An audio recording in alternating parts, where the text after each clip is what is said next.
Okay, good day sa ating lahat. So, ang topic natin for this discussion, classical frameworks ng society pertaining to historical materialism and human personality.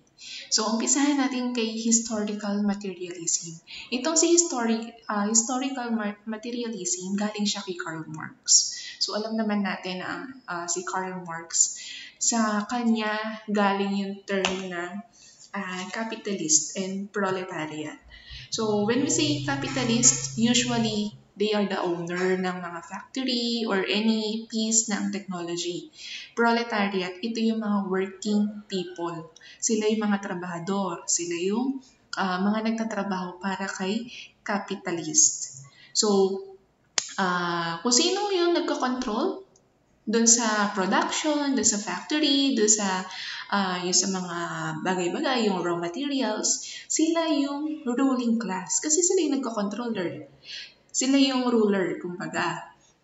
Tapos, kumbaga, si proletariat, during that time, kay historical materialism, ginagawa siyang parang, ang tingin sa kanila, mga mas mababang nilalang kasi nga trabahador sila ni kapitalist. So dito, ang sinasabi ni historical materialism, nagkakaroon tuloy ng conflict dun sa mga classes versus dun sa kung sino yung mataas, kung sino yung mayaman versus dun sa mga wala or dun sa yung mga inferior. So meron conflict sa ruling class, sa dominated class, versus dun sa workers. So dito, mas mataas ang tingin nila sa mga kapitalista. Kasi sila yung, kung sa atin, sa salita natin, sila yung mayayaman talaga. Diba nga, meron tayong term na bourgeoisie or yung mga Portuguese. Sila yung mga capitalist. Ito yung sinasabi ni historical materialism. So, merong conflict between dun sa proletariat versus dun sa capitalist. Next, ano nga ba yung naging parang process or yung mga pinagdaanan nung dati hanggang sa ngayon. So, noon ang mode ng production ay primitive communism, foraging in nature. So, foraging, di ba, yan yung may nagtatanim, yan yung may nagpapastol, so sila yon. Characteristics, tribal society, no ruling class, historical period, prehistory. So, dati talaga, ganun yung parang way ng living nila. Yung umaasa lang sa kalikasan, and then wala pang batas kung tawagin, wala pang mataas, walang mababa. Kumbaga, that time, primitive communism, prehistory, lahat pantay-pantay. Ancient mode of production. Okay, for a while.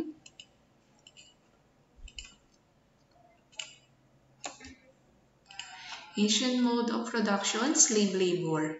So, when we say slave labor, so ito yung tauhan ka. Trabahador ka talaga. So, dito, meron ng ruler, meron na nag-i-exist na kung sino yung mataas, sino yung mababa. Then, nangyari yun during mga ancient times. Okay, so ancient, so ayan yung mga panahon, yung mga nasa Egypt, yung mga Romans, di ba meron na mga slaves doon, meron na mga trabahador. Yan, di ba yung mga pharaoh, sila yung tinatawag na ruler doon sa Egypt. Tapos, feudalism. So, means of production is by land. So, ito yung meron kang mga pagmamay-ari ng mga lupain. So, merong landlord, merong yung mga gumagamit ng lupa. Tapos, magbabayad sila kay landlord.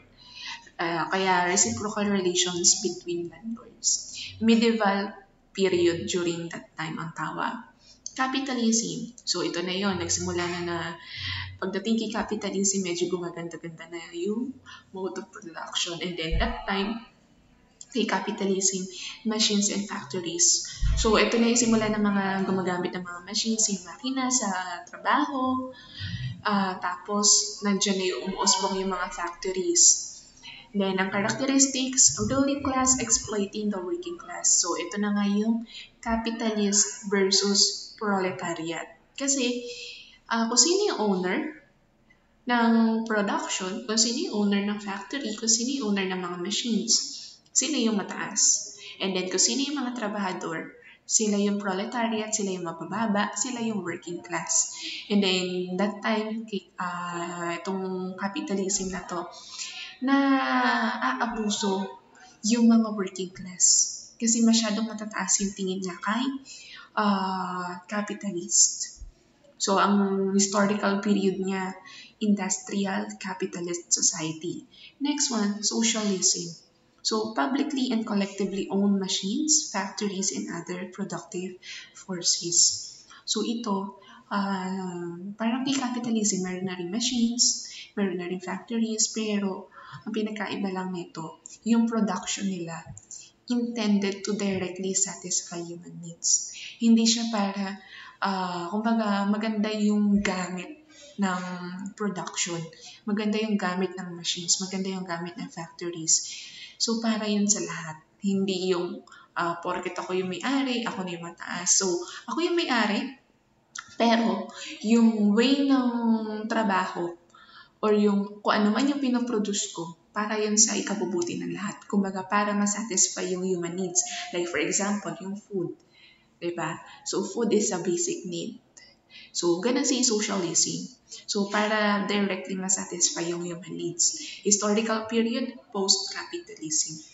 Communism. So, publicly and collectively owned machines, factories, and other productive forces. So, same lang siya. Perfect and ideal system of human affairs. Hypothetical future. So, kay communism, so ito yung yung meron lang iisang nagmamanage pero sakop lahat. Kaya tinatawag siyang perfect and ideal eh. Perfect and ideal in a way na iisa lang yung sinusunod mo. Diba? Hindi ka malilito kung sino yung susundin mo. Then, hypothetical future siya. Next one, classical psychoanalysis and Sigmund Freud. So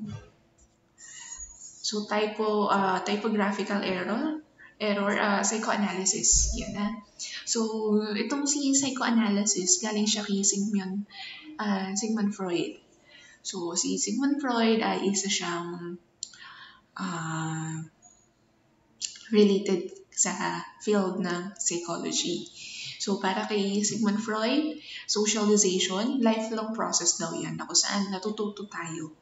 And then, hindi lang siya external conflict. Hindi lang siya yung external na meron kang pwede makaaway, meron kang pwede makagalit, meron kang magkaroon ng problema in terms ng relationships, ibang tao. Ganon din, meron din daw internal and mental processes conflict. Ganon daw ang socialization. Meron pa yung nasa loob, meron pang related sa thinking natin. Tapos, ang sinasabi din ni Sigmund Freud,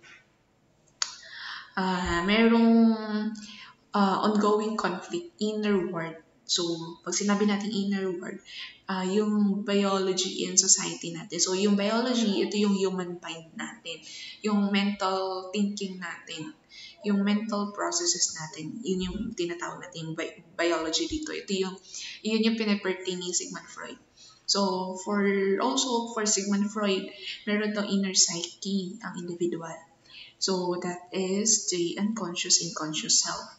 So, itong si unconscious and conscious self, ito yung societal presence natin na ini-engage natin sa ibang tao. So, di ba, pag conscious, aware tayo. Unconscious yung hindi tayo aware, di ba? Meron daw ganun sa socialization, yung conscious and unconscious self. Then, meron daw 3 levels na psyche according to Sigmund Freud. We have the id, ego, and superego. So, si id, ito yung unconscious self. Ito yung uncontrollable instinctual desires, violence, or sexual drives. So, ito yung hindi natin alam. Yung hindi tayo aware na meron palang part sa utak natin na yun yung iniisip, di ba? Hindi tayo aware. So, ito yung mga desires. Halimbawa, yung mga sexual drives, yung mga violence, na mga, yung mga nakalibing, yung mga nasa kailaliman ng utak natin, ng thinking natin. Ganun siya. So, ito, kung titignan natin si Id, wala siyang pakialam basta masatisfy yung kung ano yung violence or sexual drives na meron sa kanya, yung mga desires niya. Tapos, itong si ego, conscious and rational self, ito yung aware na tayo. Ito yung tinatawag na ego. Aware na tayo sa nangyayari natin. Anong nangyayari sa bagay, nangyayari sa mundo, kung ano yung kinikilos natin. So, ito yung kung ano man yung nanggagaling kay Id, kung ano man yung mga desires ni Id, kailangan itong si ego, masensor niya. Tama ba? Masama ba yung naiisip ni Id? Masama ba yung desire or hindi? So, kailangan, kumbaga si ego, siya yung checker. Siya yung nag-check kung masama ba yung thinking ni Id. Ganon siya. Tapos, superego, ito yung conscience, ito yung morality. So, internalization of societal values and beliefs, moralizing role for the individual. So, according kay Sigmund Freud, ang superego ng isang tao, nade-develop siya pagtungtong ng 5 taon. So, kung ang isang bata tumungtong ng 5 years old, ibig sabihin, unti-unti nagkakaroon na siya ng superego. Unti-unti nade-develop na yung morality niya. Nagkakaroon na siya ng konsensya. So, okay. So, ito kasi si superego, kailangan, tama lahat. Kumbaga, perfection. Ganon si superego eh. Ito si ego, more on awareness lang naman siya. Ika-classify mo kung tama or hindi, tapos ikaw bahala. Si ego ang bahala kung gagawin ba niya or hindi. Kay superego, kung ano yung mali talaga sa kanya. So, kailangan si ego, hindi siya matalo ni Id. Kung ang thinking ni Id, kung ang desire ni Id ay related sa pagiging masama, kailangan itong si ego, hindi niya gawin yun. Hindi niya sundin. Kumbaga, di ba sabi ko nga, checker si ego eh, aware ka. Sine-check mo kung tama or mali. So, bilang ikaw si ego, kailangan hindi mo gawin kung ano yung masama na naiisip ni Id. Ganon siya. So, pero kay super ego, talagang ito, kung ano yung mabuti, kung ano yung masama. Kaya dapat si ego, hindi siya magpapadaig kay Id. Hindi siya magpapadala kay Id. Ganon siya. Okay, so, like for example, ang kay Id, kunwari si Id, gusto niya ng may unconscious desire pala siya ng